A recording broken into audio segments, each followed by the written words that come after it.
Thanks to Skillshare for keeping Legaleagle in the air. Learn to think like a lawyer for free for 2 months by clicking the link in the description.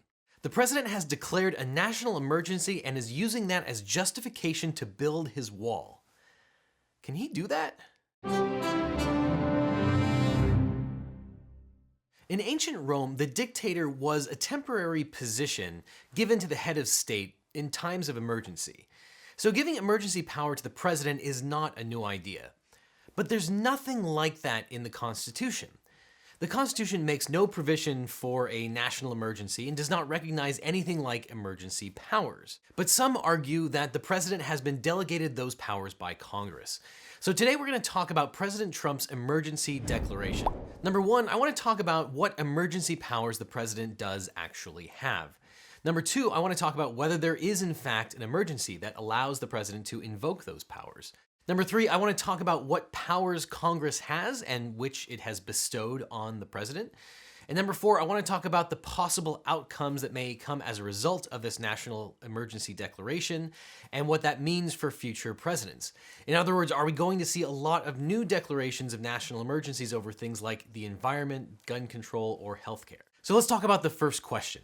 What emergency powers does the president have, and can the president act outside of those enumerated powers? Well, with few exceptions, the president can only act with congressional authorization. The president has broad executive and enforcement authority to use his or her discretion to determine how to enforce the law or how to otherwise manage the resources of the executive branch.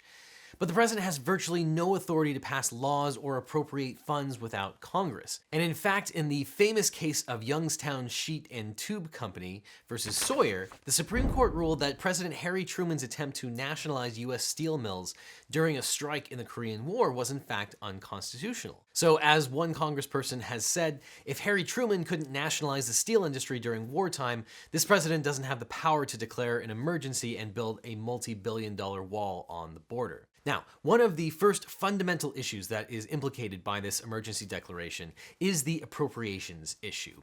According to Article 1 of the Constitution, only Congress can appropriate federal funds.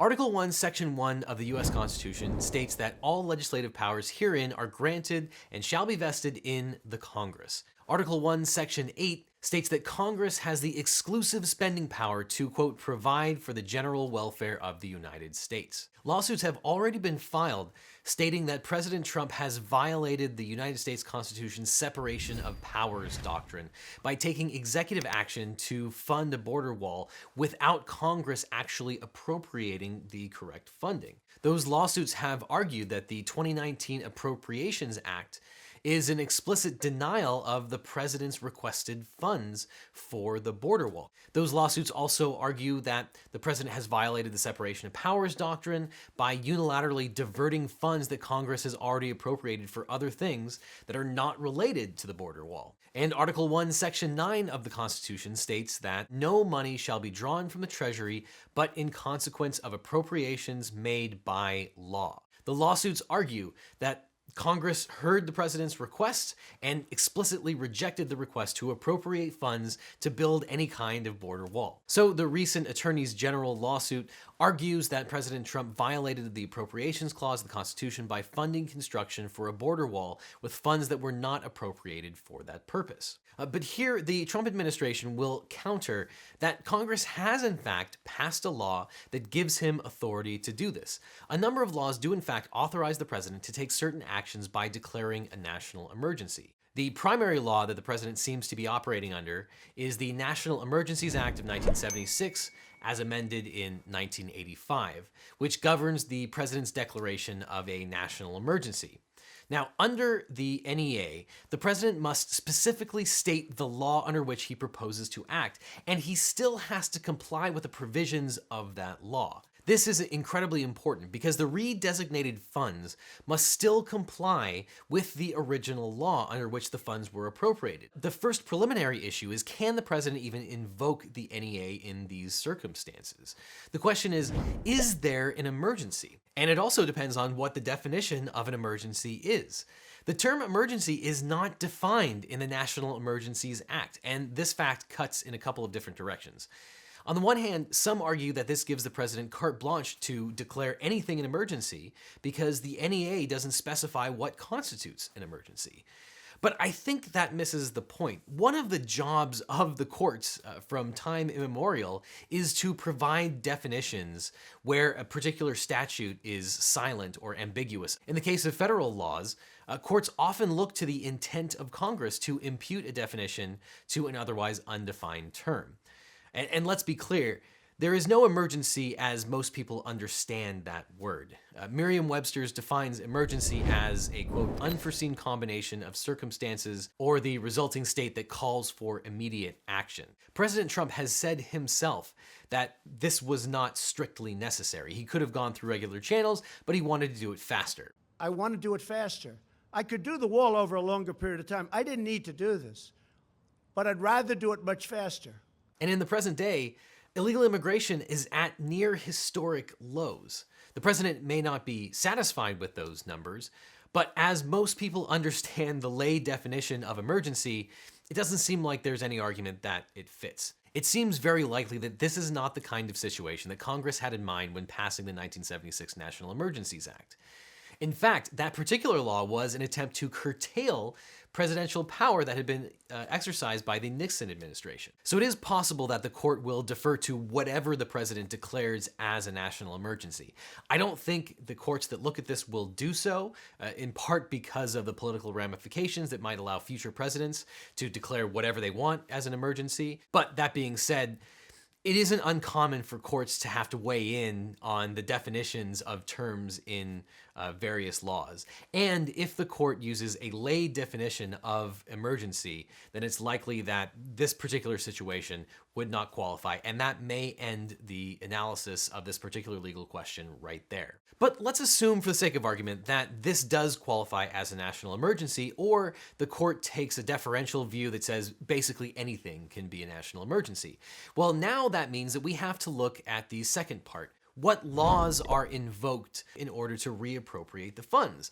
Because as I mentioned before, the president still has to comply with the underlying laws that pass the funds in the first place. One of the laws that the president is relying on to receive the lion's share of the billions of dollars he's asking for border wall construction deals with military construction. Under this military construction law, 33 U.S.C. 2293, the president may terminate or defer military construction that he has deemed non-essential to the national defense and may apply those resources for a project to construct another project which he considers essential. But the reappropriated funds under this particular law must still constitute military construction. And given the fact that we are not at war with Mexico, it makes it a hard sell to claim that a border wall is a military construction project. In addition, this particular construction project does not require the armed forces to build. And in fact, there is an argument to be made that the military cannot be used to build this particular project under the posse comitatus rule. Posse comitatus is a doctrine that is enshrined in statutory law in the United States that says you cannot use the military for domestic projects, especially not enforcement. You might recall that when President Trump sent troops to the border to fight against an alleged caravan of potential immigrants and refugees, they weren't actually sent to the border to fight, but really to only provide backup services to the Department of Homeland Security. That was largely because of the doctrine of posse comitatus, which says that you cannot use armed forces domestically. So even if the president is able to get over the hurdle of declaring a national emergency, he's still going to have a number of hurdles with respect to the underlying law from which he is taking the appropriated funds. Now, on the other hand, the government will probably argue that the courts should give broad deference to the president's determination that there is a national emergency, and also broad deference as to what constitutes military construction. As the commander-in-chief of the armed forces, we don't often want to be able to second guess the commander-in-chief's ability to declare what is essential to the national defense and what isn't. So if this case gets to the Supreme Court and isn't bounced on some technicality, it's completely unclear which way the Supreme Court might go on this. There are long strings of cases that are deferential to the president and the president's authority to act where the Constitution allows it. So this is certainly not a slam dunk for either side. And this is also one of those areas where the traditional cleavages of liberal versus conservative justices on the Supreme Court don't always make sense. Sometimes the conservative justices vote to curtail executive power, and sometimes the more liberal members of the Supreme Court take the view that the executive powers should be very expansive. So when it comes to who might view this as an overreach and who might view this as a perfectly reasonable thing for a president to do, all bets are off. I should note, however, that litigation over this emergency declaration is going to have issues with standing and ripeness. This is always a perennial issue when you have these kinds of acts and political questions. In order to file a lawsuit, you have to have what's called standing, which means that you have to be personally aggrieved in order to file suit. And in terms of standing, individual members of Congress do not have standing, but sometimes Congress as a body does.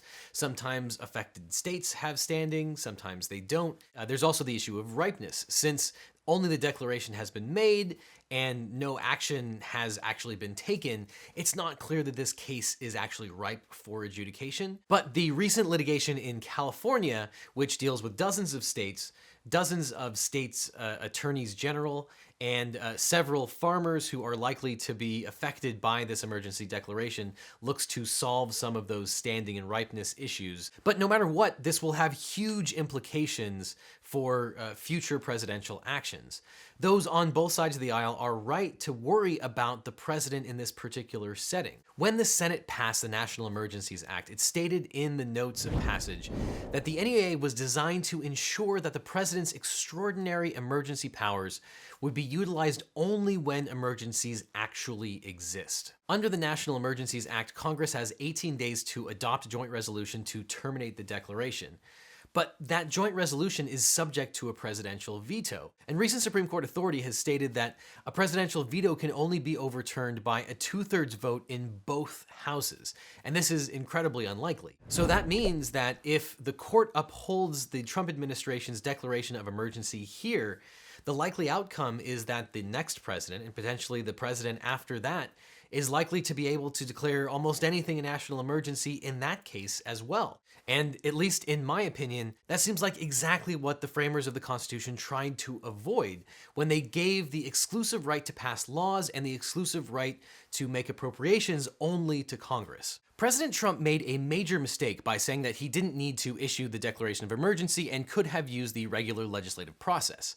He really could have benefited from Soledad O'Brien's Skillshare class, Powerful Storytelling Today. If he had taken the class on crafting a great story and message, his legal defense would be in much better shape.